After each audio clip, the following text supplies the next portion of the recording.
নিয়তিৰ নিষ্ঠুৰ পৰিহাস জীয়ৰীক যুগ্ম জীৱনৰ আশীৰ্বাদ দিবলৈও নাপালে পিতৃয়ে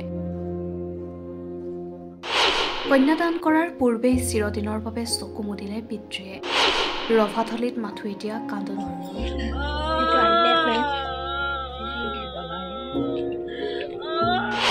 এফালে শ্মশানলৈ পিতৃৰ মৃতদেহ আনফালে স্বামী গৃহলৈ জীয়ৰীৰ যাত্ৰা বৰপেটাৰ সৰভোখত সংঘটিত হৈছে এক মৰ্মান্তিক ঘটনা কন্যাৰ বিবাহৰ দিনটোতেই পিতৃৰ কৰুণ মৃত্যু 2 ডিচেম্বৰ তাৰিখে শান্তি দাসৰ কন্যা নিশিতা দাসৰ আছিল শুভ বিবাহ 1 ডিচেম্বৰৰ দিনটোতে নলবাৰীৰ কৈঠালকুছিৰ প্ৰাঞ্জল বৰ্মনে জোৰোণ দি যোৱাৰ পিছতেই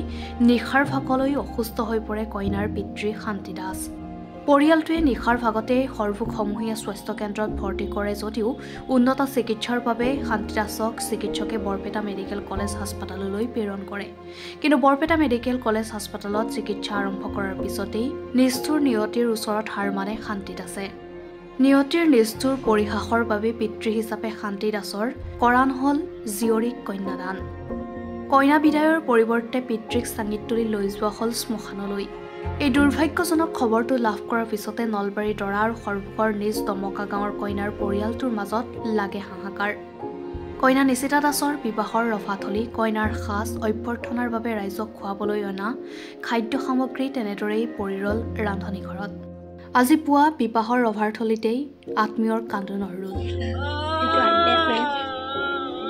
দেওবাৰে কইনাৰ ঘৰৰ চোতালৰ কলগছৰ তলত দৰা ঘৰে কইনাক জোৰোণ দিয়া সেই কলগছৰ তলতে আজি পিতৃৰ নিথৰ দেহ পৰি ৰৈছে ইয়াৰ মাজতে ৰভাথলীৰ পৰা কইনাৰ পিতৃ শান্তি দাসৰ মৃতদেহ লৈ যোৱা হয় শ্মশানলৈ ইপিনে কৈঠালকুছিৰ গাঁৱৰ দৰা প্ৰাঞ্জল বৰ্মনৰ বাসগৃহত 3 ডিচেম্বৰ তাৰিখে বিবাহৰ অভ্যৰ্থনা অনুষ্ঠান আয়োজন কৰা হৈছিল এই দুখবৰৰ মাজতে দুপৰীয়াৰ ভাগত শোকাকুল পৰিৱেশৰ মাজত সৰভোগৰ নিশিতা দাসৰ ঘৰত আহি উপস্থিত হয় নলবাৰী দৰাৰ ঘৰৰ আত্মীয় তেওঁলোকে নিশিতা দাসৰ আত্মীয়ৰ সৈতে আলোচনা কৰি শোকাকুল পৰিৱেশৰ মাজতে কইনা নিশিতা দাসক দুপৰীয়াই লৈ যায় প্ৰাঞ্জল বৰ্মনৰ ঘৰখনলৈ এই ঘটনাই এতিয়া অঞ্চলটোত শোকৰ ছাঁ পেলাইছে কৈঠালকুছিৰ পৰা নলবাৰী জিলাৰ কৈঠালকুছিৰ পৰা আহিছো ইয়াত সৰভোগত আমাৰ নিশিতা দাসৰ লগত আমাৰ ভতিজা প্ৰাঞ্জল বৰ্মনৰ বিবাহ ঠিক হৈছিলে যোৱাকালি জোৰোণ গ'ল আজি বিয়া আছিলে কিন্তু দুৰ্ভাগ্যজনক এই ছোৱালীৰ দেউতাক যোৱাকালি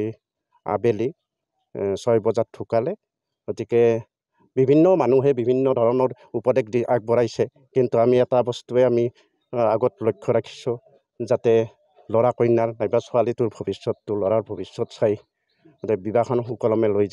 হৈ যায় তাৰ কাৰণে আমি এই ছোৱালীৰ ঘৰ ছোৱালীজনীক নি আমি আমাৰ তাতে বিয়া ব্যৱস্থা কৰিছোঁ